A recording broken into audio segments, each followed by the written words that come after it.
नारायण श्रीमन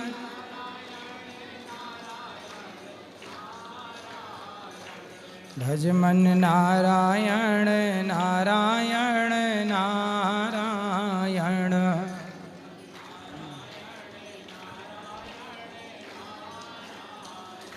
बोलिए गौरी गोपाल भगवान की जय जय श्री राधे।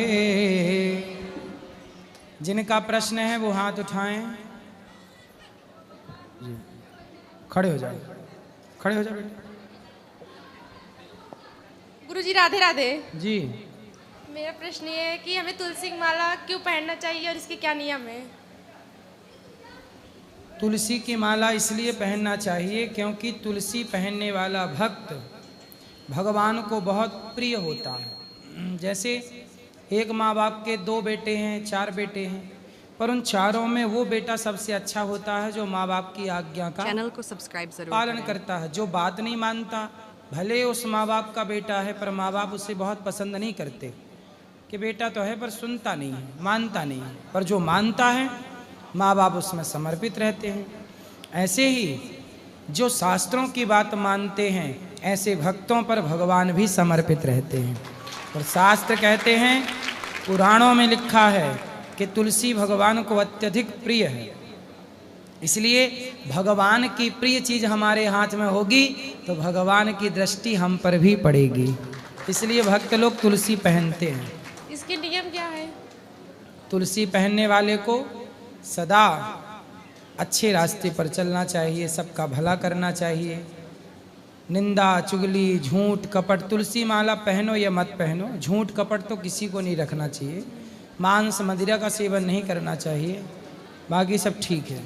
ठीक है, राधे राधे गुरुजी। महात्मा जी आप आ जाइए यहाँ। जय जय श्री राधे गुरुजी जी। हमारा एक जे है कि जो संस्कृति सनातनी है कि हमारे सनातन में जो कन्यादान लेते हैं तो हमारे क्षेत्र में और अधिकांश हमने जानकारी की है कि कन्यादान में गाय का बहुत महत्व है, गाय देते हैं। लेकिन हमारे क्षेत्र में अधिकांश कन्यादान देते समय अब गाय का महत्व बहुत कम होता जा रहा है। अधिकांश लोग गाय लेते नहीं हैं। और गुरु और हमारे आ जाइए आ जाइए आ जाइए। कैसे हैं? वाह, ये हमारे बचपन के मित्र हैं, यहाँ संत बन गए हैं। देखो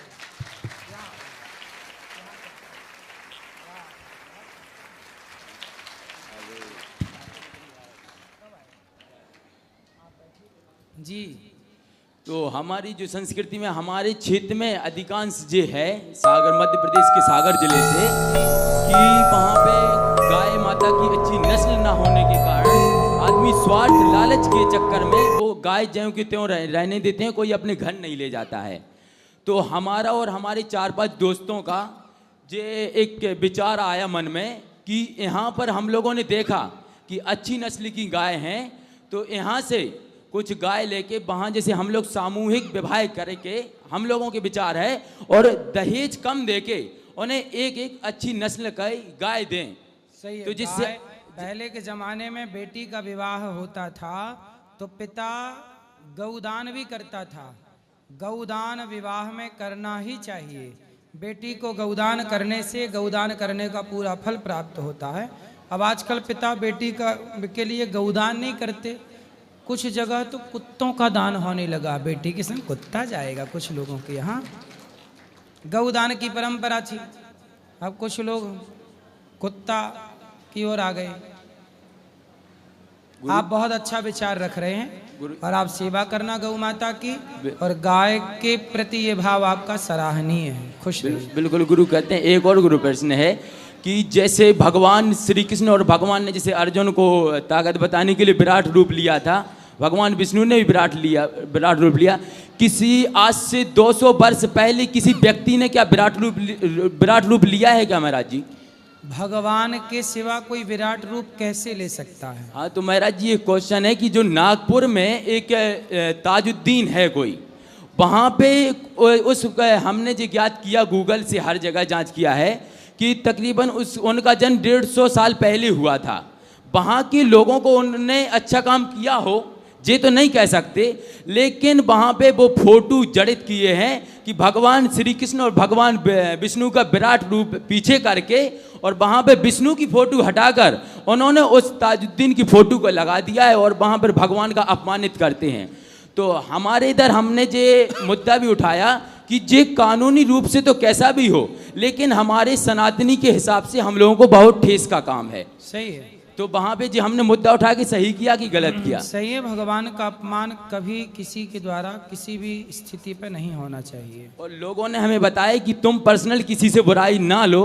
हमने कहा कि चाहे हमारी ज़िंदगी अधूरी हो जाए, लेकिन जब तक अगर हमारा विचार जागा है, अगर भगवान ने हमें जन्म दिया तो है। वहाँ जो फोटो लगाए हैं तो उसकी कोई पूजा भी करता है? हाँ, वो पूजा करते हैं, बताते हैं कि इन्होंने अच्छा काम किया है सबके लिए। हमने कहा तो इतना अच्छा, ठीक है, कोई व्यक्ति अच्छा काम करता है उसका सम्मान जरूर होना चाहिए। हाँ। लेकिन वो व्यक्ति भगवान नहीं हो सकता। भगवान अपनी शक्तियाँ किसी को दे के अपना ही काम कराते हैं, पर व्यक्ति भगवान नहीं होता। भगवान का हम लोग मीराबाई को भगवान का भक्त कहते हैं।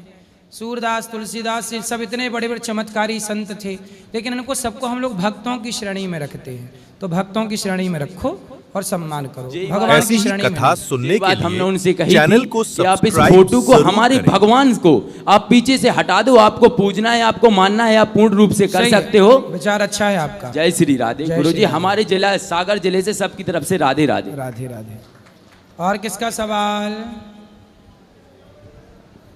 गुरुदेव भगवान, आपके चरणों में प्रणाम जी। मेरा क्वेश्चन ये है कि जैसे शरीर आज छूटा है द्वितीय तिथि को और अंतिम संस्कार तृतीय में हुआ है, तो उनका श्राद्ध किस दिन करना चाहिए?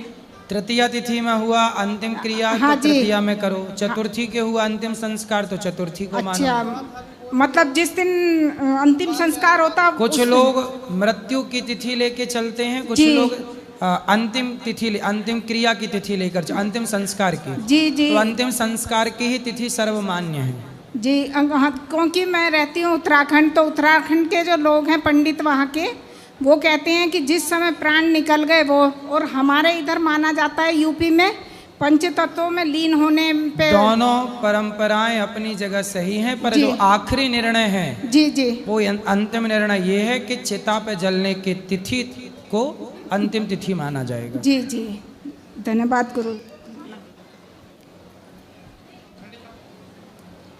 राधे राधे गुरु जी। जी। जी, मेरा प्रश्न आपसे ये है कि मैं राजस्थान से हूँ और वहाँ पे मतलब ऐसा सास अपनी बहुओं से कहती है कि सुबह सुबह उठ के बासी झाड़ू निकालना चाहिए तो उससे लक्ष्मी आती है। तो क्या आप बताइए, ऐसा होता है क्या? मतलब सवेरे उठ के झाड़ू लगाना चाहिए? हाँ, मतलब सुबह उठते ही सबसे पहले झाड़ू लगाओ। हाँ, तो झाड़ू को भी हमारे यहाँ लक्ष्मी माना जाता है। जी बिल्कुल। इसलिए हमारे यहाँ धनतेरस को झाड़ू खरीदने की परंपरा है, क्योंकि झाड़ू में लक्ष्मी का वास होता है। तो घर की लक्ष्मी जो है झाड़ू, वो झाड़ू रूपी लक्ष्मी, वो घर में फैले कचरा रूपी अलक्ष्मी को विदा करती है, तब घर में लक्ष्मी टिकेगी। बात सही है, सवेरे सवेरे झाड़ू लगाना सही है, कोई बुराई नहीं है। नहीं, लक्ष्मी आती है, ये बात सही है। हाँ, तो आप लक्ष्मी तो आती है जब घर साफ सुथरा होगा, जहाँ सफाई होगी, विचारों की शुद्धता होगी, लक्ष्मी वहीं तो रहेगी। अच्छा, आप लगाते हो कि नहीं झाड़ू? मम्मी लगाती है हमारी। आप नहीं साथ देती हो मम्मी का? कभी हम भी दे देते हैं। तो मम्मी है कि मैया है? मम्मी है, मैया है, आप जो कह रही है। नहीं, मम्मी और मैया का मतलब एक ही होता है कि अलग अलग? एक ही होता है। तो मम्मी का मतलब क्या होता है? मम्मी, हाँ। मम्मी का मतलब होता है मरा हुआ। अच्छा। जो मर जाता है ना, उसकी बॉडी खराब ना हो तो उसे रख दिया जाता था, उस प्रोसेस को बोलते थे मम्मी। क्या बोलते थे? मम्मी। हाँ, मम्मी। मम्मी, तो मम्मी से ही फिर मम्मी हो गया। इसलिए भारतीय जो परंपराएं हैं, संस्कार हैं, यहाँ मम्मी शब्द कहीं नहीं है। हमारे यहाँ माँ शब्द है, मैया, माँ। तो आपकी माँ जिंदा है, जी बिल्कुल। तो उसे जिंदा को मम्मी क्यों बनाना है? बिल्कुल। मम्मी तो मुर्दा होती है, सही है ना? बिल्कुल। तो वो बिल्कुल। मम्मी नहीं है, वो क्या है? माँ है। माँ। सीधा सबको बोलना कि मम्मी बोलना रॉन्ग है। माँ बोलना गुड है, सही है, राइट है। जय श्री राधे गुरु। और कुछ सवाल? नहीं गुरुजी।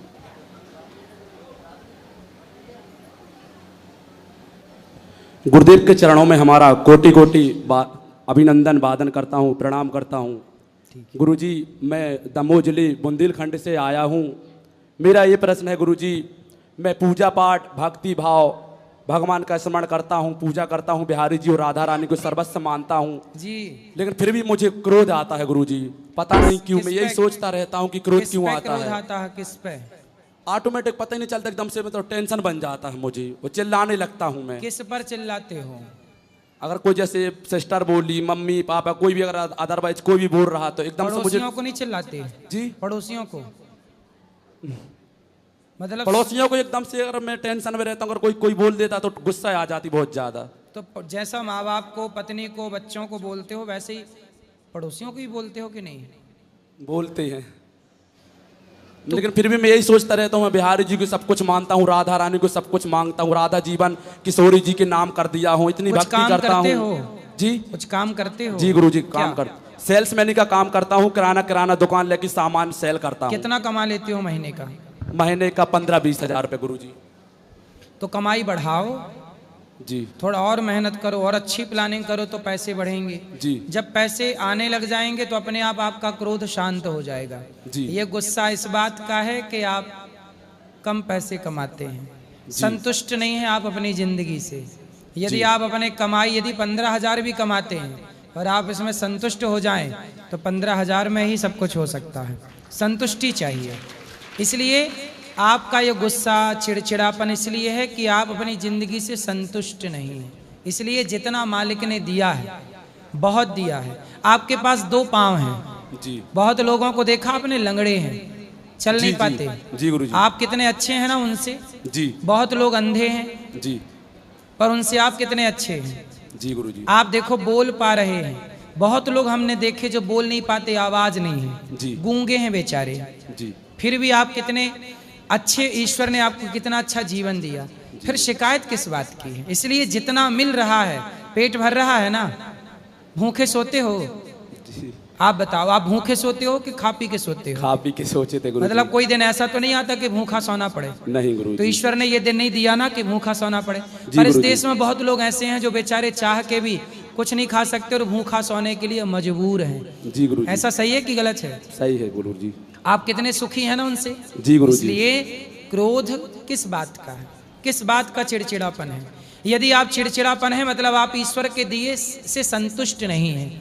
जितना दिया है उस हाल में ईश्वर का धन्यवाद दो और हर हाल में प्रसन्न रहिए। परमात्मा को याद करिए, अधिक से अधिक भगवान का नाम जपिए। जी गुरु जी। और पत्नी, माँ, बहन, बेटी इनके साथ अच्छा व्यवहार करिए। ये लोग खुश रहेंगे तो अपने आप धन बढ़ जाएगा। जी ठीक है? जी, और परेशान होने का नहीं, जिंदगी बिंदास हंस के मुस्कुरा के जीने का। बोलो गुरुदेव भगवान की, समझ श्री में आया? बांके बिहारी लाल की। अब क्रोध करोगे? नहीं गुरु जी। क्यों नहीं करोगे? अब शांति बना के रखेंगे कि जो मालिक ने दिया है वो सही है। बहुत है। जी अंधे नहीं हो आप, लंगड़े नहीं हो आप, बहरे नहीं हो आप, मतलब आप दुनिया में सबसे अमीर हैं। जिसके पास स्वस्थ शरीर है ना साहब, वो अमीर है।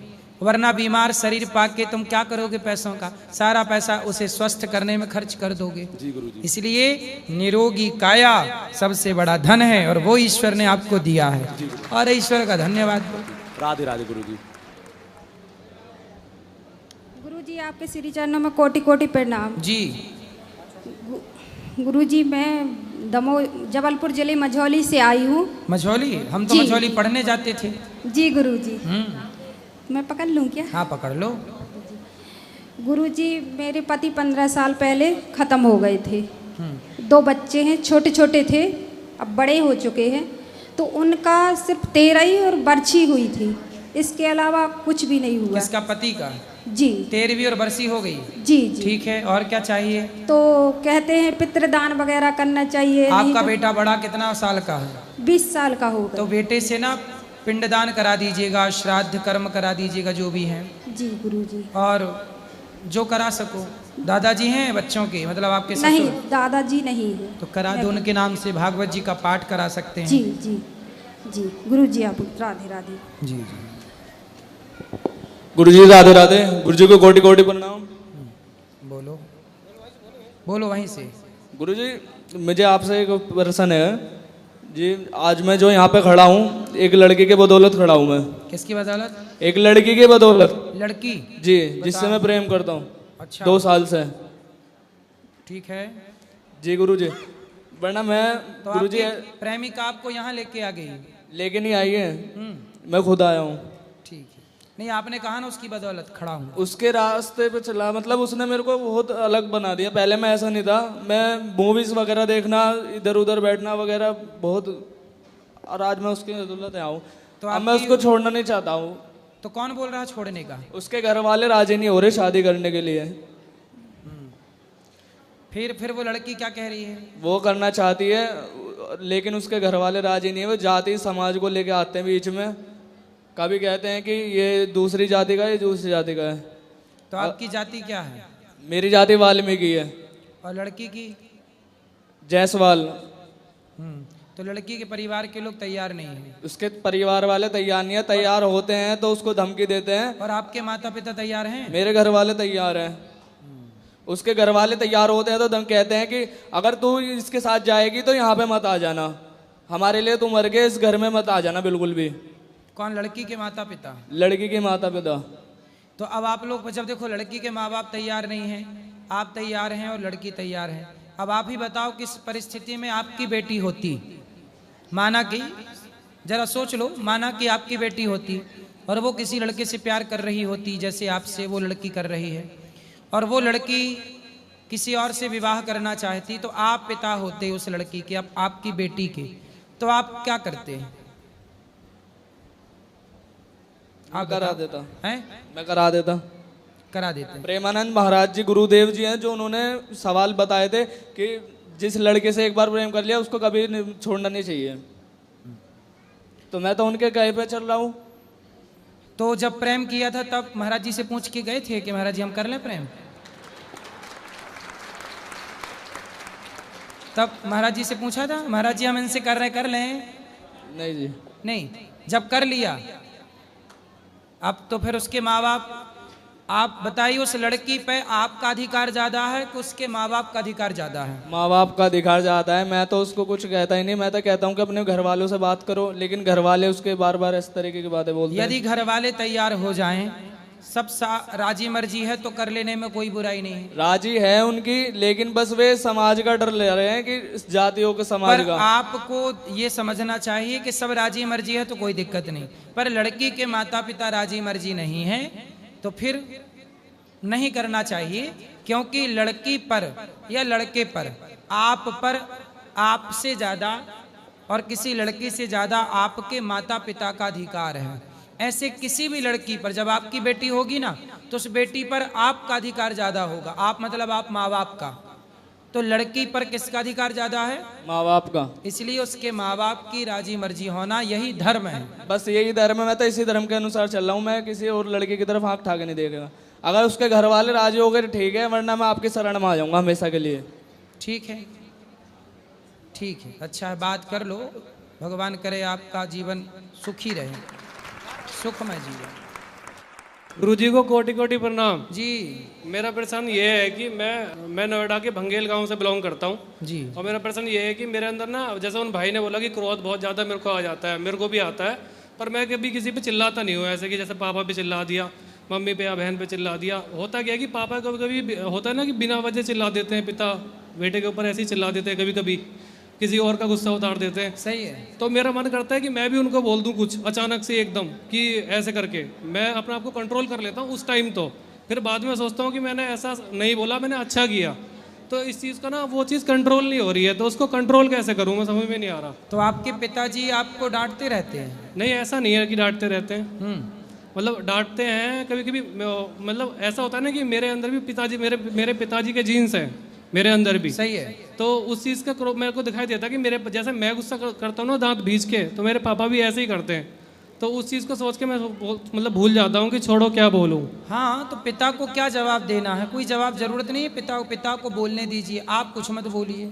उस समय आपकी समझदारी यही है कि आप चुप रहें। तो ये चीज़ आगे के लिए कंट्रोल नहीं हो रही ना, मैंने बहुत बार कोशिश भी कर ली। देखो, जो व्यक्ति अपने को कंट्रोल नहीं कर सकता वो सबको, समाज को क्या कंट्रोल करेगा। इसलिए किसी को ना जानो, किसी को ना जीतो। जानना है तो खुद को जानो और जीतना है तो स्वयं को जीतो। हम अपने क्रोध को जीतें, यही तो चुनौती है। इंसान के आगे चुनौती क्या है? मंगल तक जाना चुनौती नहीं है, चंद्रमा तक पहुंचना चुनौती नहीं है, स्वयं को जान लेना और स्वयं को जीत लेना चुनौती है। मंगल तक जाना, जो मंगल तक गए, चले गए, पूछिए उनसे कि क्या खुद को जीत पाए? खुद को जीत लेना मंगल पे जाने से, चंद्रमा पे जाने से ज्यादा कठिन काम स्वयं को जीत लेना है। जो स्वयं को जीत लेता है उसके जीवन में मंगल हो जाता है, उसे मंगल पे जाने की जरूरत नहीं है। धन्यवाद गुरुजी, धन्यवाद जी। गुरुजी आपके श्री चरणों में कोटि कोटि प्रणाम इस दासी का। जी। और गुरुजी मेरा प्रश्न ये है कि खाटू श्याम बाबा किस मतलब क्या कृष्ण से शीश कैसे दान दिया था? बर्बरीक जी ने भगवान से कहा कि हम कुछ ही बाणों में युद्ध जीत सकते हैं महाभारत का। तो भगवान ने कहा चलाओ, तो एक बाण से उन्होंने सारे पीपल के पत्तों पर छेद कर दिया। जी। तो भगवान ने कहा कि भाई तुम साथ किसका दोगे? तो उन्होंने कहा कि जो पक्ष हारने लग जाएगा उनका साथ दे देंगे। तो भगवान समझ गए कि हारेगा तो दुर्योधन, और आप जैसा योद्धा दुर्योधन का साथ देगा तो दुर्योधन की ताकत बढ़ेगी, वो मिसयूज करेगा ताकत का। तो सिर काट दिया भगवान ने। तो कटा हुआ सर पूरा महाभारत देखा। बाद में भगवान ने अपना नाम दे करके, मेरा नाम श्याम आज तुम्हें देता हूँ और तुम खाटू में जा कर के रहो और सदा मेरा स्मरण करते रहो, जो भक्त आए उन पर कृपा करते रहो। तो तब से नाम पड़ गया खाटू श्याम। तो भगवान कृष्ण की कृपा से ही उन्हें ये सब कुछ प्राप्त हुआ। तो कृष्ण भगवान और खाटू श्याम बाबा अलग हैं? हाँ, अलग अलग हैं, पर भगवान ने अपनी ताकत, अपनी शक्ति और अपना नाम उन्हें दे दिया। वो बर्बरीक हैं, पर भगवान की शरण में भगवान के भक्त हैं वो, और भगवान ने फिर अपनी शक्ति प्रदान कर दी। गुरुजी आपको जो मैं स्टूडियो में देखती थी, न्यूज़ चैनल देखती, मुझे इतना दिल धक धक करता था।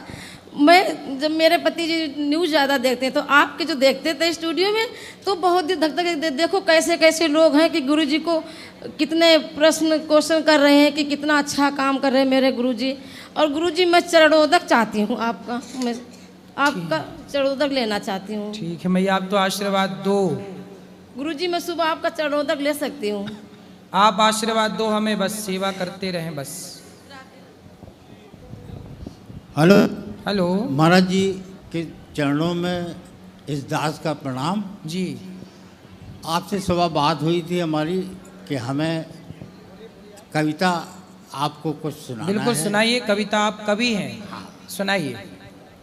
मेरा नाम मोहन चंद्र दीवाना है और मैं जालौन का रहने वाला हूँ। मोहन चंद्र दीवाना आप ही हैं? हाँ। अच्छा, मोहन चंद्र दूसरे भी सुने थे हमने, पर आप दीवाना हैं। बढ़िया। छोड़िए माइक, छोड़ दो माइक। तो सबसे पहले आपको भगवान श्री कृष्ण के चरणों में सादर समर्पित ये छंद है। सुनाइए सुनाइए, छंद सुनाइए। कोमल कपोल कारी कजरारी कोर कढ़ी, कोमल कपोल कारी कजरारी कोर कढ़ी, कुंचित है केश काले किशन कन्हाई के, भाल सोहे मुकुट, वाह, मुकुट में मयूर पंख, कानन में कुंडल, सुहावे यदुराई के, वाह, निरख के अंग अंग, कोटि कोटि भी अनंग, वाह, निरख के अंग अंग, सुंदर, कोटि कोटि भी अनंग, नत नत जावे आगे बाकी तरुणाई के, सुंदर, ऐसे मनमोहन पे वारी वारी जाए अली, भयो है अधीन विश्व जाकी प्रभुताई के, वाह, भयो है अधीन विश्व जाकी प्रभुताई के। सुंदर। एक छंद राधा जी के चरणों में सुंदर, सादर समर्पित। 16 कला में परिपूर्ण है जो भली भांति, उनकी कला के बड़े कौतुक नवीन हैं। जिनके गुणों का करें गुणगान देव ऋषि। सुंदर। ऐसे गुणवान सर्व गुण में प्रवीण है। वाह। जिनके अधीन काम क्रोध मोह लोभ सृष्टि। जिनके अधीन जी काम क्रोध मोह लोभ सृष्टि। ऐसे कर्म योगी कृष्ण सृष्टि में विलीन है। वाह सुंदर। धन्य धन्य वृष भानुजा, धन्य वृष भानुजा, बड़ी है बड़ भागनी तू। जो त्रिलोकी नाथ है वो भी तेरे अधीन है। वाह। वो भी तेरे अधीन, वो भी तेरे अधीन है। जो त्रिलोकनाथ है वो भी तेरे अधीन, वो भी तेरे अधीन है। कुछ पंक्तियां अगर आज्ञा हो हाँ तो। हाँ बहुत सुंदर सुना रहे। ये आपने लिखा है? हाँ ये हमारा, ये आपकी रचना। वाह बहुत बढ़िया कवि हैं आप, उच्च कोटि के। एक आध्यात्म चिंतन पे आप सुनाइए। कुछ पंक्तियां देखें। मैं ढूंढता रहा जिसे, मैं ढूंढता रहा जिसे वो आत्मा में है। वाह। मैं ढूंढता रहा जिसे वो आत्मा में है। सुंदर। मैं ढूंढता रहा जिसे वो आत्मा में है। परमात्मा का अंश ही जीवात्मा में है। वाह। परमात्मा का अंश ही जीवात्मा में है। जिसका प्रकाश सूर्य में है चंद्रमा में है। जिसका प्रकाश सूर्य में है, सूर्य में है, चंद्रमा में है और तारों में जगमगाए वही पूर्णिमा में है। तारों में जगमगाए वही पूर्णिमा में है। और महाराज जी ये विशेष पंक्तियां आपके लिए हैं। हाँ। कि अपराध अपराध लघु या दीर्घ हो, अपराध लघु या दीर्घ हो, अपराध लघु या दीर्घ हो वो दंडनीय है। दंडनीय। अपराध लघु या दीर्घ हो, या दीर्घ हो वो दंडनीय है जी। क्षमता क्षमा तो बस उसी परमात्मा में है। वाह। क्षमता क्षमा तो बस उसी परमात्मा में है। और दीवानापन दीवानापन प्रभु के लिए व्यर्थ प्रदर्शन। दीवानापन प्रभु के लिए व्यर्थ प्रदर्शन। यदि मन महात्मा सा न धर्मात्मा में है। दीवानापन प्रभु के लिए व्यर्थ प्रदर्शन। यदि मन महात्मा सा न धर्मात्मा में है तो दीवानापन प्रभु के लिए व्यर्थ। महाराज जी से एक निवेदन है हमारा कि हमें आपका नंबर चाहिए। अगर कभी भेंट कौन सा नंबर? आपका मोबाइल नंबर। मोबाइल नंबर ठीक है, ये पंडित जी अभी दे देंगे आपको नंबर। जी। राधे राधे गुरु जी, आपके जी। चरणों में कोटि कोटि प्रणाम। मुझे आपसे मिलने का सौभाग्य मिला। गुरु जी मेरा एक आपसे प्रश्न है कि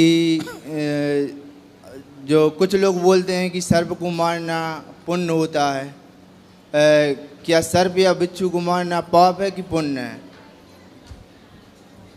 सांप और बिच्छू को मारना पाप है कि पुण्य है, ये सवाल है आपका? जी। तो आप क्या समझते हैं, सांप बिच्छू को मारना आपके हिसाब से क्या है, पाप की पुण्य?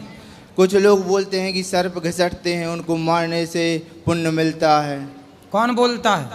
कुछ लोग बोलते हैं कि तो बोले तुम भी परेशान हो, तुम्हें भी मार दें क्या? बोले तुम भी परेशान हो, घिसट रहे हो, जिंदगी बोझा ढो रहे हो, बोले तुम्हें भी मुक्त करूं क्या? जी सर। और गुरुजी एक सवाल और है, जो हम कीटनाशक दवाई डालते हैं जो उसमें कई कीटाणु नष्ट हो जाते हैं। चूहे घर में रहते हैं, उनको चूहा मार दे देते हैं कुछ लोग। चूहा मारने को चूहा मार वाली दवाई नहीं डालना चाहिए चूहों के लिए। जी। चूहा पकड़ने का एक सुंदर सा पिंजरा आता है, वो अंदर खाद्य पदार्थ लगा दो, पिंजरे में घुस जाता है, सुरक्षित वो भी रहता है, आप भी सुरक्षित हो। पिंजरा से जाके जंगल में उसको फेंका, अपना जंगल में रहे।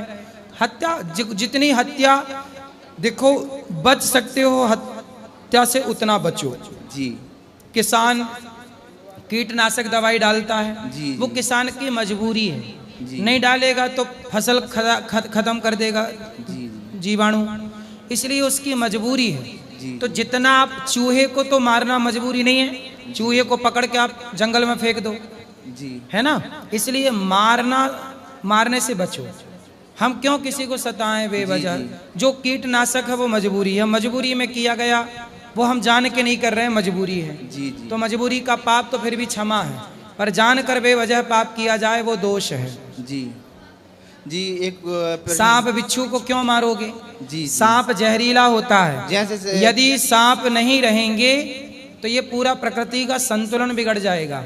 पता है अंतरिक्ष में, आकाश में जो जहर होता है, वो जहर कौन ग्रहण करता है? सांप ग्रहण करता है। तो सांप जब हो गई नहीं तो ग्रहण कैसे करेगा? प्रकृति में भी तो दोष होता है, उस जहर, वो जहर कौन पिएगा? सांप ही ना ग्रहण करेगा। इसलिए सांप भी इस प्रकृति में उतना ही महत्व रखता है जितना महत्व मनुष्य रखता है या पेड़ पौधे रखते हैं। इतना ही महत्व सांप का है धरती पे। इसलिए किसी जीव को क्यों मारा जाए? मिल जाए तो पकड़ के जंगल में फेंक दो।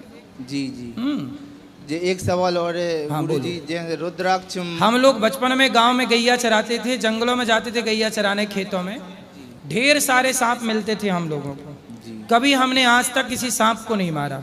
हमें सांप से बचपन में डर भी लगता था और हमें बहुत मिलते थे, बैठे रहो तो बगल से सांप निकल जाए, क्योंकि गांव में गैया चराने में यही होता है, खेतों में गैया चल रही है, जंगलों में चल रही है, पता नहीं कहाँ से सांप।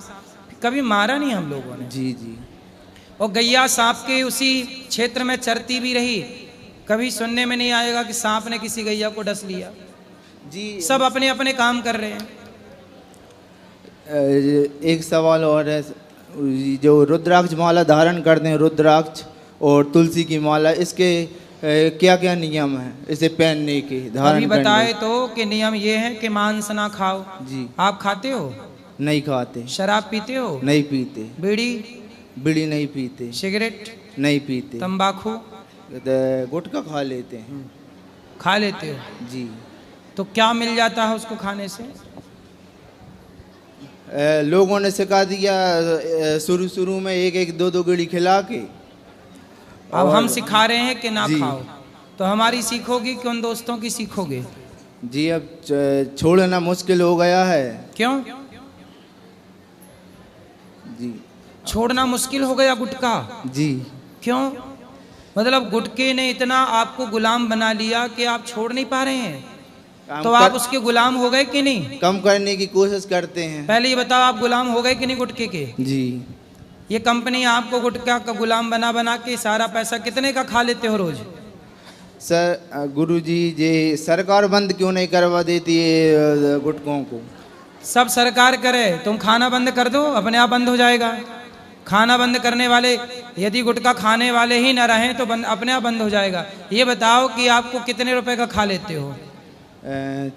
40 रुपए का। सरकार तो सेल्फास भी मेडिकल में मिलती है, तो आप सेल्फास भी खा लोगे क्या कि जो बिक रहा है सब खा लो? जी भाई बिक तो सेल्फास भी रही है ना, जहर भी तो बिक रहा है। आप कह रहे गुटखा बिक रहा है तो खा रहे हैं, भाई बिक तो सेल्फास भी रही है। जी। तो जो बिकेगा सब खा जाओगे? जी। क्या जी? छोड़ने की कोशिश करेंगे गुरुजी गुटखा को। कब छोड़ोगे? जब आपकी कृपा होगी। अरे हम तो कह रहे हैं अभी छोड़ दो। जी कोशिश करेंगे गुटखा छोड़ने की। शादी हो गई? जी हो गई गुरु। तो 40 रुपया का रोज खर्चा है आपका? जी। और इसी गुटखा के आपके पास रखा गुटखा जेब में है? दिखाओ जरा, निकालो, देखो नीचे क्या लिखा उसमें, पढ़ो अच्छे से, पढ़ के सुनाओ नीचे क्या लिखे, लाइन लिखी है। तानसेन। अरे तुम नाम नहीं पूछ रहे तुमसे ब्रांड, नीचे लाइन लिखी है कि गुटखा खाना स्वास्थ्य के लिए हानिकारक है। दिखाओ जरा, उसमें लिखा है। लिखा है ना, पढ़ा है। पढ़ा है? पढ़ा है। तो काहे नहीं समझ रहे हो? कैंसर हो जाएगा तुम्हें। कैंसर हो जाएगा तो फिर मुंह फाड़ना पड़ेगा या पूरा हटाना पड़ेगा गाल वाल, और पत्नी और बच्चे सब बेचारे रह जाएंगे बिना बाप के और बिना पति के। जी। तो आप चाहते हो कि आप कैंसर से मर जाओ? एक आए थे मेरे पास व्यक्ति, वो कहते थे, आए इसीलिए आए, बोले गुरुजी डॉक्टर ने बोला है मैं 7 दिन बाद मर जाऊंगा। गुटखा खा के कैंसर हो गया था, और बोले डॉक्टर ने बोला अब 7 दिन बाद मर जाऊंगा। 7 दिन के महीना भर बोल रहे थे वो। और बताइए फिर वो लगता है मर ही गए। तो गुटखा खा के आप मौत ही तो खरीद रहे हो 40 रुपया में रोज की। जी। क्या जी? अब खाओगे कि नहीं? नहीं खाएंगे। कब से? 1 हफ्ते बाद। 1 हफ्ते बाद मतलब 1 हफ्ते और खाओगे? जी। क्यों? और इसी 1 हफ्ते में आपको कैंसर हो गया तो 1 हफ्ते में धीरे धीरे कम करके उसे छोड़ देंगे। तो लौंग खा लिया करना भाई। जी। आपको गुटखा की तलब लगे तो थोड़ा लौंग खा लो। जी। सौंफ खा लो, सौंफ। जी। और ये कैंसर होता है कि नहीं गुटखा खाने से पहले ये बताओ? बिना गुटखा वालों को भी कैंसर हो जाता है गुरुजी। ये किसने बोल दिया आपको? कई लोग ऐसे हैं जो गुटखा नहीं खाते उनको कैंसर हो जाता है। पर जो गुटखा खाते हैं उनको भी कैंसर होता है। कई लोग ऐसे हैं जो 100 साल तक गुटखा जर्दा गुटखा खाते हैं उनको कुछ नहीं होता। मतलब आपने ये नहीं सुना कि एक सज्जन ने, मैं बता तो रहा हूँ कि आए थे, बोले गुटखा खाने से कैंसर हुआ है। बहुत लोगों को गुटखा खाने से होता है। भाई देखो बीमारी तो फिर ऐसी है ना कि जो कुछ भी नहीं कर रहा उसको भी बीमारी हो जाती है। लेकिन इसका मतलब ये थोड़ी कि जहां से हो रही है बीमारी हम वो चीजें खाएं। इसके बिना क्या आप मर जाओगे गुटखा के बिना? उत्तर दो। नहीं मरेंगे। तो काहे खा रहे हो? छोड़ देंगे। कब से? 1 हफ्ते बाद। पक्का? पक्का। माँ कसम खा के बोलो कि 1 हफ्ते बाद छोड़ दोगे। खाओ माँ कसम।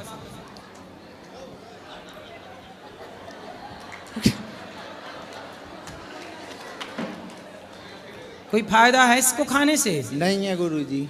40 रुपया रोज बर्बाद हो रहे हैं। वो 40 रुपया का भैया थोड़ा बच्चों के लिए थोड़ा जोड़ के कपड़े पढ़ाओ लिखाओ बच्चों। घर है खुद का कि किराए का है? खुद का घर है। कुछ कमाते हो? कितना कमाते हो? NTPC में जॉब करते हैं, 15,000 रुपया कमाते हैं। अब 15,000 कमाते हो, 40 रुपया रोज का खर्चा है जी। तो 40 के हिसाब से भैया 30 दिन का कितना वो जरा लगाओ हिसाब। कितना? 1200 रुपया महीना। अब बताओ 1200 रुपये आप बचाओ तो किसी अपने बच्चे को अच्छे स्कूल में पढ़ा सकते हो 1200 रुपये महीने में। मतलब क्यों? 1200 रुपये महीने का भी स्कूल मिलता है ना बाजार में, अच्छा बढ़िया मिल जाएगा। और वो देखो आप 1200 दे के आप खरीद क्या रहे हो अपने लिए? कैंसर। जी। तो अब मुझे माँ कसम खा के बोलो कि 1 हफ्ते बाद नहीं खाओगे गुटखा। गुरुजी कसम मत खिलवाओ, गुटखा छोड़ देंगे। अगली बार आएंगे ना तो गुटखा छोड़ देंगे। अरे तो मानो हर बार आओ पर माँ कसम खा के बोलो कि नहीं खाओगे। आप तो खुद बोले हो ना कि मुझे 1 हफ्ते का समय दो, तो मैं 1 हफ्ते बाद ही तो बोल रहा हूँ। 1 हफ्ते तक तुम्हारा जितना जी करे खाना, पर माँ कसम खा के बोलो कि 1 हफ्ते बाद नहीं खाऊंगा। गुरुजी सॉरी। काहे सॉरी? पहले ना हो रही, पहले ना हो रही। हमारा इतना समय तुमने खा लिया, गुटखा भी खा लिया, हमारा समय भी खा लिया, और माँ कसम भी नहीं खा रहे हो। गुरुजी जल्दी खाओ माँ कसम। हमारा समय खा लिया तुमने इतना सारा, जल्दी खाओ माँ कसम के नहीं खाएंगे गुटखा। गुरुजी अगली बार तक आएंगे, आप पूरी कोशिश करके। अभी 1 हफ्ते बाद अगर हमने खा लिया तो क्यों खा लोगे 1 हफ्ते बाद? इसलिए तो बोल रहे हैं माँ कसम खाओ तो नहीं खाओगे।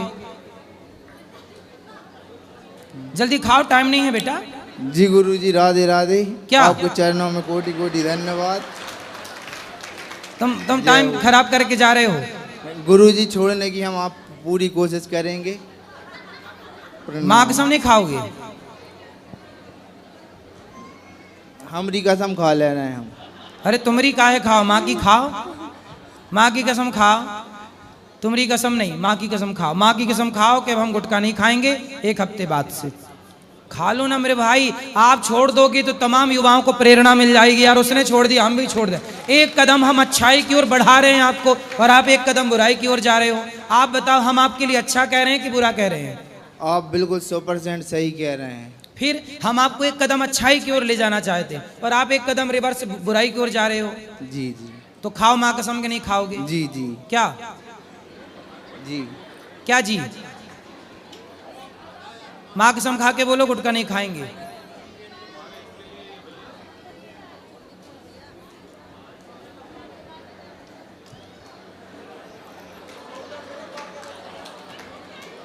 बोलो जल्दी।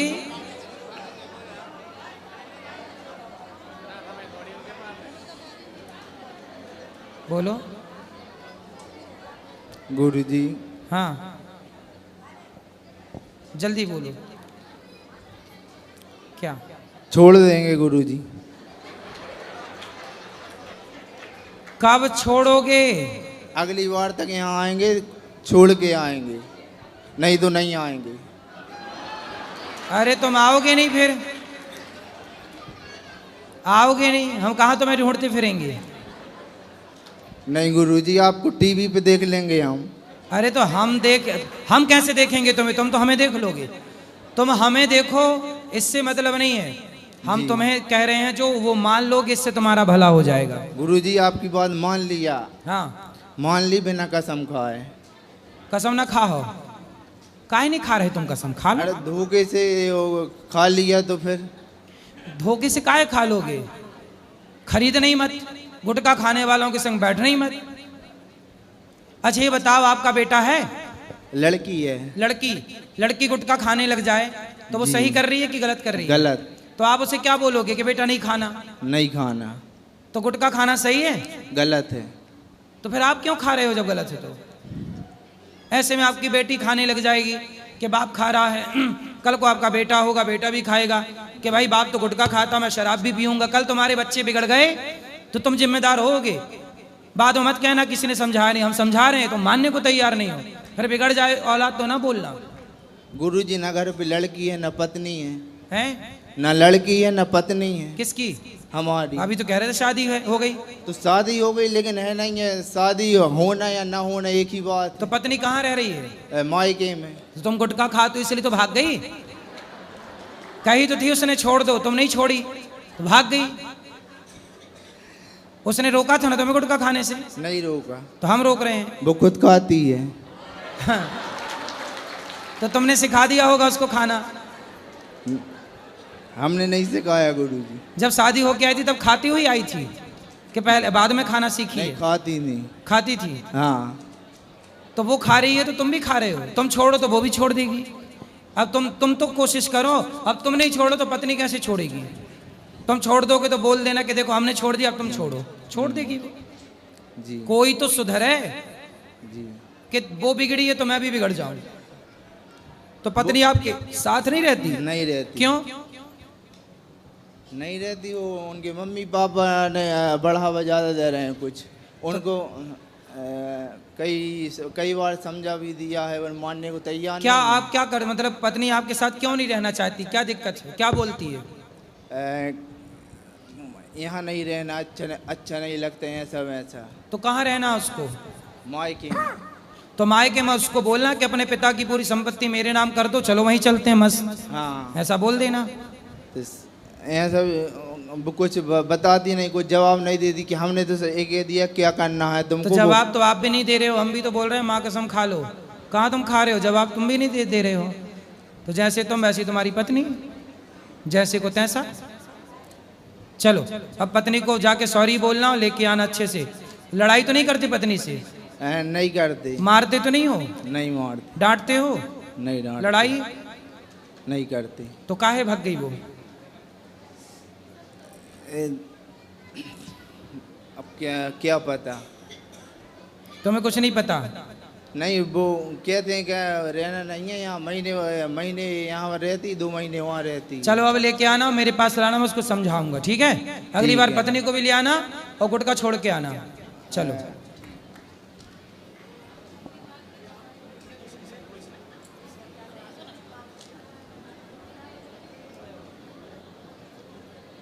गुरुजी राधे राधे जी। गुरुजी हम आए हैं कन्नौज से, और थोड़ा सा ये दिमाग में एक चलता रहता है कि हम लोग जब कहीं भी तीर्थ स्थल पे जाते हैं तो एक मन में ये धारणा रहती है कि अपने मिलने जुलने वालों को, अपने रिश्तेदारों को उस तीर्थ स्थल से एक फोटो भगवान की लेके जाके दें, तो क्या ये देना फोटो उचित होता है कि नहीं होता है? देखो, फोटो आप ले जाएं, वो पता नहीं कैसे रखें, कहाँ रखें, क्योंकि हमने ये इसलिए और पूछा कि हमने एक जगह फोटो यहाँ से वृंदावन से ले जाके एक लोगों को दी, तो उन्होंने हमसे यह कहा कि ये फोटो दिया नहीं जाता है। ऐसा है क्या महाराज जी? नहीं, ऐसा नहीं है, फोटो दिया जाता है, इसमें मना ही नहीं है। पर फोटो देते देते जिनके घर में बहुत सारी फोटो हो गई तो वो क्या करेंगे? यदि वो भी सप्लाई करते रहे अर्थात दूसरों को देते रहे तब तो सही है, वरना आप जाइए सबके पास जाके फोटो देने से बढ़िया है कि उन्हें कुछ सही मार्ग दीजिए, सही मार्ग दीजिए, उनको भी वृंदावन आने को प्रेरित करिए, वो भी आए, कथा सुनने की प्रेरणा दीजिए, नाम जप करने की प्रेरणा दीजिए। तो फोटो देने से बढ़िया है कथा सुनने की प्रेरणा देना। ये तो सही है। असल में हम लोगों को इतना ज्ञान नहीं है। उनको बोलो कथाएं सुने, संतों से जोड़ दीजिए उनको। अच्छा, दूसरा ये पूछ रहे थे महाराज जी की जो बिहारी जी में पर्दा डालने की जो एक प्रथा है, तो वो क्यों डाली जाती है, उसकी क्या वजह है? बिहारी जी के सामने पर्दा आता है, इसलिए पर्दा आता है कि मानो बिहारी जी कहते हैं कि देखो मैं तो बिल्कुल पास हूँ, पर पर्दा बीच में आ जाने से मैं दिखाई नहीं पड़ता। ऐसे व्यक्ति के जीवन में घमंड का पर्दा पड़ जाता है, और घमंड जब आ जाता है तो भगवान दिखते नहीं। भगवान कहते हैं मुझे देखना है तो अपने अहंकार के पर्दे को हटा, मैं तेरे सामने नजर आऊंगा। तो वो अभिमान का पर्दा ना हो हमारी सामने, इसलिए वो पर्दा हटाने की परंपरा है कि पर्दा बिहारी जी का नहीं, आपकी आंखों में घमंड का पर्दा जो पड़ा है वो हटे। तो हमारा पर्दा हटे, ना कि बिहारी जी का। बिहारी जी का तो हटाया है, हमारा नहीं हटता। अज्ञान का पर्दा नहीं हटता, अभिमान का पर्दा नहीं हटता, मोह का पर्दा नहीं हटता, हमें हटाने की जरूरत। क्योंकि हम लोग जब जी भर के बिहारी जी को देखने कहा जाता है कि बिहारी जी इतने दयालु हैं कि नजरें मिल जाए किसी भक्त से भगवान की तो बिहारी जी उनके पीछे चले जाते हैं, इसलिए भी पर्दा लगाने की परंपरा है। तो एक बार जब सोचते हैं कि बिहारी जी को जी भर के देख लें तब तक पर्दा ही पड़ जाता है। हाँ, तो बिहारी जी बड़े दयालु है ना, भक्त के पीछे भाग जाते हैं। जी गुरुजी राधे राधे, आप कैसे हैं गुरुजी? कृपा है गुरुजी, हम कन्नौज से आए हैं और हम आपसे ये कहना चाहते हैं, हम आपके लिए गिफ्ट लेके आए हैं कन्नौज। क्या लाए हैं? सेंट लेके आए इधर। सेंट? कन्नौज में सेंट मिलता है? जी, मेरे यहाँ पे ही बनता है। आपके यहाँ बनता है? तो हम आपके लिए अपनी एक निशानी लेके आए, हम मुझे आपकी भी एक निशानी चाहिए। तो हमारे पास तो सेंट है नहीं, बनाते नहीं है हम। नहीं, कुछ भी चाहिए आपकी निशानी। ठीक है, तो अभी ऊपर मिलेंगे तो आपको। और हम आप गुरु माँ से मिलना चाहते हैं। मिल लीजिएगा ऊपर आके, सब सुबह मिल लीजिएगा। ठीक है, ठीक है। राधे राधे, खुश रहिए। आपका यत्र भगवान जी को हम लगाएंगे। दे दो इनको, दो ये पीले भैया को, ये गुरुजी सत नमन जी। गुरुजी, मैं सूरतगढ़ गंगानगर जिले से आया हूँ, हाल निवास मेरा जयपुर है। मैं ये पूछना चाहता हूँ कि जैसे जी स्वर्ग और नरक का जो सीन है, इसकी खोज किसने की? जैसे मरा हुआ व्यक्ति तो बता नहीं सकता और जिंदा वहाँ जाके वापस आ नहीं सकता। नहीं, जाके आ सकते हैं।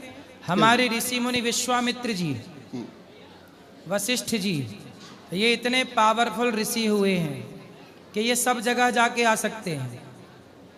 हाँ या ना?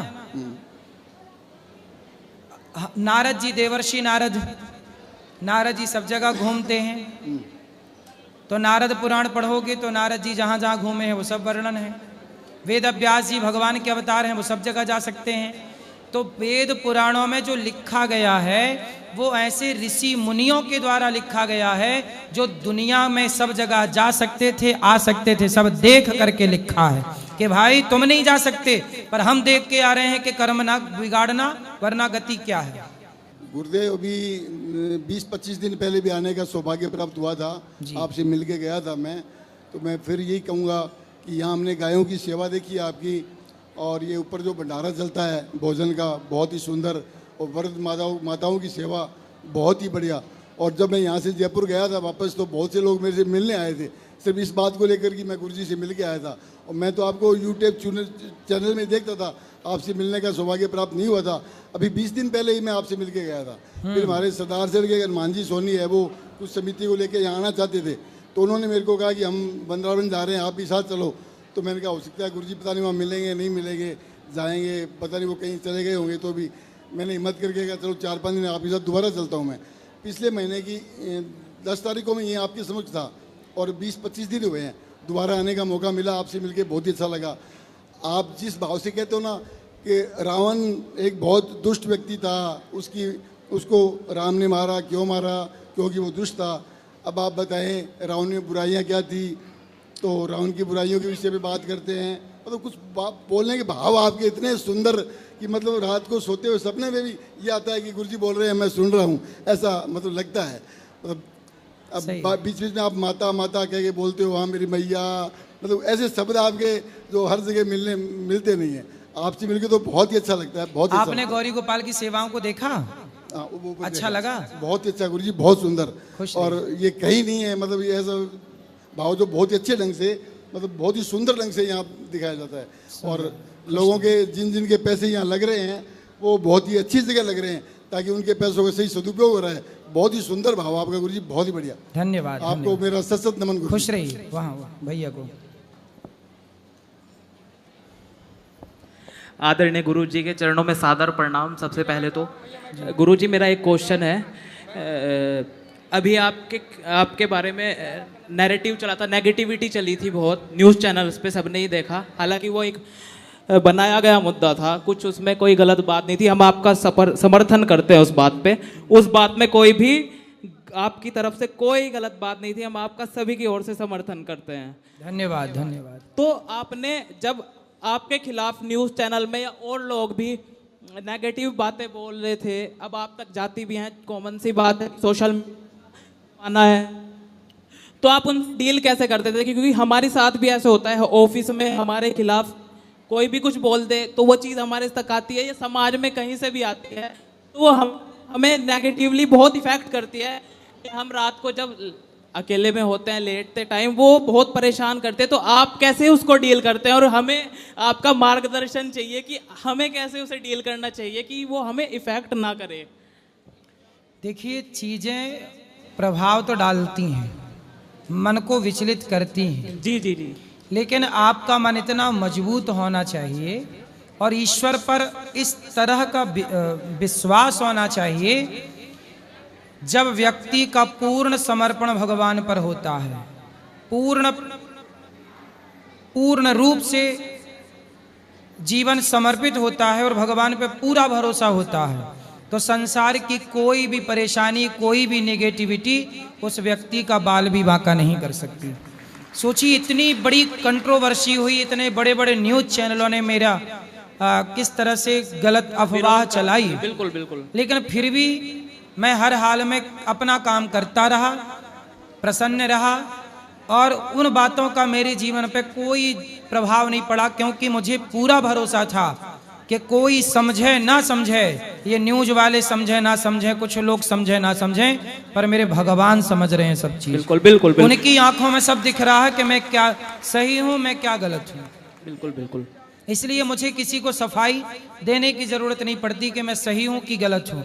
मेरा भगवान जान रहे हैं, मेरे प्रभु जान रहे हैं कि मैं सही हूँ कि गलत हूँ। मेरे को किसी को सफाई देने की जरूरत ही नहीं पड़ती। गुरुजी, एक लाइन, बस एक भजन की स्थाई की, सिर्फ एक लाइन गाओ गाओ। अरे ऊंचो बरसानो बुलाए गई रे, ऊंचो बरसानो बुलाए गई रे, बरसाने की छोरी राधा गोरी गोरी, बरसाने की छोरी। आपके चरणों में सादर प्रणाम। चलो जी, राधे राधे। हाँ बेटा, आपके पास आना है। ठीक है, अभी ऊपर बैठेंगे, चलो आओ ऊपर, मिलते हैं आपसे। यहाँ दो मैया को जी। राधे राधे। जय श्रीमन नारायण महाराज जी। जी, मैं भोपाल से आई हूँ, ज्योति सम्मेलन चल रहा, तो मैंने कहा आती हूँ गौरी गोपाल, क्योंकि आपको सुनते हैं और बहुत प्रेरणा मिलती है। आप समाज को बहुत ही मार्गदर्शक करते हो, और कुछ गलत बातों का आपने विरोध किया था, तो कुछ लोग आपके विपरीत थे, लेकिन काफ़ी लोग आपके समर्थन में भी हैं। इसलिए आप कभी आपने आपको मतलब अकेला और असहाय नहीं समझना। 120 करोड़ सनातनी आपके साथ हैं, संत समाज आपके साथ हैं और आप से यही भगवान से प्रार्थना करते हैं कि आप जो काम कर रहे हैं वो उसको और आगे बढ़ाएं। और मैं कल भी मैंने माताओं के दर्शन किए, आज भी मैंने माताओं के दर्शन किए, मुझे बहुत अच्छा लगा। सभी माताएं बहुत खुश हैं और भगवान की तरह आपको पूजा करती हैं आपकी। और यहाँ पे मैं जो किचन चलता है वहाँ भी मैं गई थी दर्शन करने, बहुत सुंदर सेवाएं हो रही हैं, बहुत लंबी लाइन लगी हुई थी। मैं इनका भोजन फिर चलो किसी दिन करूँगी, आज मैंने सोचा मैं भोजन कर लेती हूँ, लेकिन बहुत लंबी लाइन थी तो मैं इनकी किसी दिन आ जाऊंगी। आज करके जाइए भोजन। अच्छा जरूर महाराज जी, जरूर लीजिए। हाँ प्रसाद में जरूर लूँगी। बहुत सुंदर खुशबू आ रही थी, सुगंध उसमें से। और वृंदावन में बचपन से आती रहती थी क्योंकि वृंदावन मेरा ननिहाल है। हम यमुना जी किनारे कछुआ देखते थे, बहुत अच्छा लगता था।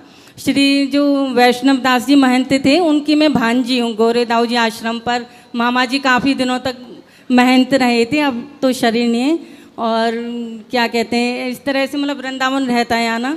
अटल चुंगी पे भी आश्रम है, वहाँ पर भी तो इस तरह से बहुत ही अच्छा लगा। लेकिन यहाँ गौरी गोपाल आश्रम में 2 दिन आई थी, कल भी आज भी। और आप निरंतर आगे बढ़ते रहिए। आपके जो संकल्प हैं, सपने, जगह जगह सनातन धर्म को आगे बढ़ाने के, स्कूल खोलने के, भगवान से प्रार्थना करती हूँ कि आपके सपने पूरे हों। और मैं एस्ट्रोलॉजर हूँ, काफ़ी टाइम से ज्योतिष का करती हूँ, तो ये सब प्रभु कृपा है। तो आप खुश रहिए और ये मस्त रहिए भगवान की हमेशा। और मैं कहना चाहती हूँ आप मतलब इतना कुछ विरोध भी सहन कर लेते हो क्योंकि आपका चंद्रमा बहुत अच्छा है, क्योंकि आप माताओं की इतनी सेवा करते हो। तो बुजुर्ग लोगों की सेवा करने से मतलब मन जो होता है वो भी अच्छा हो जाता है, मन भी होता है, बहुत सारी ग्रह अनुकूल हो जाती हैं, इसलिए मन भी आपका अच्छा रहता है और आशीर्वाद मिलता है। क्योंकि माँओं के आशीर्वाद से मन, चंद्रमा जो होता है मजबूत होता है, इसलिए बहुत सारी विपरीत बातों को भी आप झेल लेते हो क्योंकि आप अपनी पथ पे सही रहते हो। आपको पता है कि मैं सही हूँ, फिर दुनिया में कुछ लोग कुछ भी बोलें कोई फ़र्क ही नहीं पड़ता। और न्यूज़ चैनल की चिंता मत कीजिए, वो तो अपनी टीआरपी बढ़ाने के लिए कुछ बोलते हैं, वो तो समझते तो सब हैं। तो लेकिन किसी की भी आप चिंता मत कीजिए, काफ़ी न्यूज़ चैनल अच्छा भी बोलते हैं, तो बस उधर ही ये सब है। और खुश रहिए, आप अपना काम अच्छे से करिए, भगवान आपको आशीर्वाद दें, खूब खुश रहिए, सुखी रहिए। अभी मैं प्रसाद करके बिल्कुल प्रसाद लीजिएगा, भगवान का चिंतन सब लोग करें, बात सही है। खुश रहिए जी। मेरी शादी को गुरुजी 15 साल हुए। मैं पहले से ही मेरे हस्बैंड से बहुत ही ज़्यादा अटैच्ड हूँ। उनका जॉब ऐसा है गुरुजी, वो 1 महीना घर पे रहते हैं और 1 महीना समुद्र में रहते हैं। तो पहले 1-1 महीना इतना लंबा नहीं रहता था। तो समुद्र में क्या मछली पकड़ने का काम है? नहीं, वो रिग में जॉब करते हैं। अच्छा। जो ऑयल के कुएं होते हैं ना, तेल के कुएं होते हैं, उसमें काम करते हैं। अच्छा।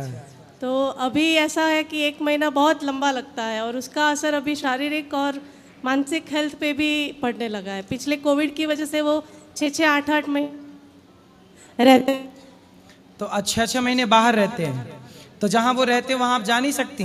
मैं नहीं आ सकती। क्यों? वहाँ अलाउड नहीं होता। वहाँ तेल मतलब वो पेट्रोल डीजल निकलता है? हाँ, वो ऑयल समुद्र के अंदर से? समुद्र के अंदर से। अच्छा। और अभी बच्चे मेरी इतनी शैतान है, नटखट है कि अभी सारा गुस्सा फिर मानसिक स्ट्रेस की वजह से उस पर निकलता है, ऐसा हो जाता है। नहीं, गुस्सा मत निकाला करिए बच्चों पे। और चलिए, वो भी एक काम है उनका। तो ये सरकारी काम है उनका कि प्राइवेट काम है? प्राइवेट काम है। पति का काम प्राइवेट है? प्राइवेट है। पति मेरे आए हुए हैं। आए हैं, पर अटैचमेंट उतना ज्यादा है कि वो 1 महीना बहुत लंबा लगता है। 1 महीने के लिए बाहर जाते हैं? 1 महीने के लिए जाते हैं। 1 महीने के लिए, और बाकी 8 महीने आपके पास रहे? नहीं, 1 महीना यहाँ, 1 महीना वहाँ। 1 महीना यहाँ, एक मतलब 6 महीने आपके पास, 6 महीने वहाँ। 6 महीने बाहर। तो 1-1 महीना करके। हाँ। तो ठीक है ना, अच्छा तो है। अच्छा है, पर वो भाई दूरी है, ऐसी दूरी हो तो प्रेम सदा जिंदा रहता है, और साथ में ही हो तो प्रेम ही मर जाता है। दोनों एक दूसरे के प्रेम मार डालते हैं, तो जाते ही नहीं कहीं, दिन भर घर में वही। ये बात आपने गुरुजी 100% सही कही है। हाँ। प्रेम जिंदा है, बहुत अच्छे से जिंदा है, पर वो 1 महीने की दूरी सहन नहीं होती है, फिर वो ऐसा हो जाता है। और रहने लगेंगे साथ में तो फिर मुंह बनने लग जाएगा। राधे राधे। इसलिए दूरी भी जरूरी है। दूरी के बाद, वियोग के बाद संयोग का सुख है। संयोग में कोई सुख नहीं है, वियोग के बाद संयोग का सुख है। जी, पति से बात कराओ।